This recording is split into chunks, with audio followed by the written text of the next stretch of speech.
கொதிச்சுட்டு இருக்குது. வணக்கம் friends, last minute Tamil channel உங்களை அன்போடு வரவேற்கிறது. இப்போ நாம் என்ன சமைச்சிட்ருக்குறோம் அப்படின்னு சொல்லி பார்த்தீங்கன்னா, சாம்பார், அதாவது சாம்பார் குழம்பு சமைச்சிட்ருக்குறோம். 300 இட்லிக்கு சாம்பார் செய்ய வேண்டியது இருந்தது. அதுக்காக நாம் அதுக்குண்டான வேலைகளை செஞ்சிட்ருக்குறோம்.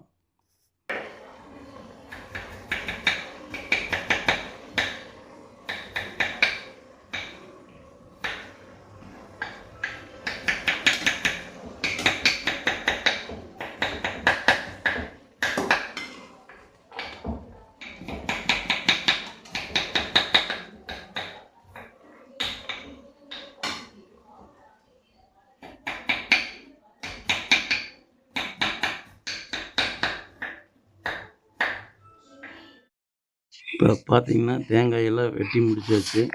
அதெல்லாம் நல்லா சின்ன சின்னதாக வெட்டியாச்சு. நீ அடுத்தது என்ன பண்ணுறோன்னா, தக்காளி மேலே தாளித்து வச்சாச்சு. தக்காளி தாளித்ததுக்கப்புறம் இப்போ நாம் அதையெல்லாம் எடுத்து மிக்சியில் போட்டு அரைக்கணும். மேலே பாருங்கள், அதெல்லாம் செலவு மிளகெல்லாம் அதுவும் எல்லாம் வறுத்தாச்சு. இப்போ நாம் மிக்சியில் போட்டு அதை அரைக்கணும். எங்கே இருக்குது?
கொதிச்சுட்டு இருக்குது.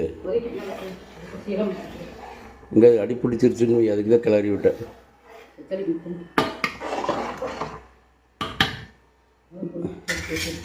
நம்ம போய் ஒரு 2 பாட்டு வந்துட்டா அண்ணன் போய் பார்த்துட்டு இட்லியை போய் எடுத்து வரணும்ல. அவர்கிட்ட சொல்லிட்டு ஆரத்தில் கூட கூப்பிட்டு தருவோம். எப்படி அச்சோட்டு பாக்ஸை வச்சுட்டு வர முடியும்? அப்புறம் நான் போயிட்டு வந்துட்டு கூப்பிடு, நீ சீக்கிரம் கிளம்பு. எங்களுடைய லாஸ்ட் மினிட் தமிழ் சேனலை நீங்கள் எல்லோரும் விரும்பி பார்க்குறீங்க. ஆனால் சப்ஸ்கிரைப் பண்ணுறக்கும், ஷேர் பண்ணுறக்கும், லைக் பண்ணுறக்கும் மறந்துடுறீங்க. நீங்கள் பண்ணுற ஒவ்வொரு சப்ஸ்கிரைபும், ஒவ்வொரு லைக்கும், ஒவ்வொரு ஷேரும் எங்களுக்கும் மீண்டும் மீண்டும் வீடியோ போட எங்களுக்கு ரொம்ப ஒரு உறுதுணையாக இருக்குது. அதனால் நீங்கள் எங்களுடைய சேனலை சப்ஸ்கிரைப் பண்ணுங்கள். எங்களுடைய லாஸ்ட் மினிட் தமிழ் சேனலை சப்ஸ்கிரைப் பண்ணுங்கள், ஷேர் பண்ணுங்கள், லைக் பண்ணுங்கள். நன்றி, நன்றி, நன்றி.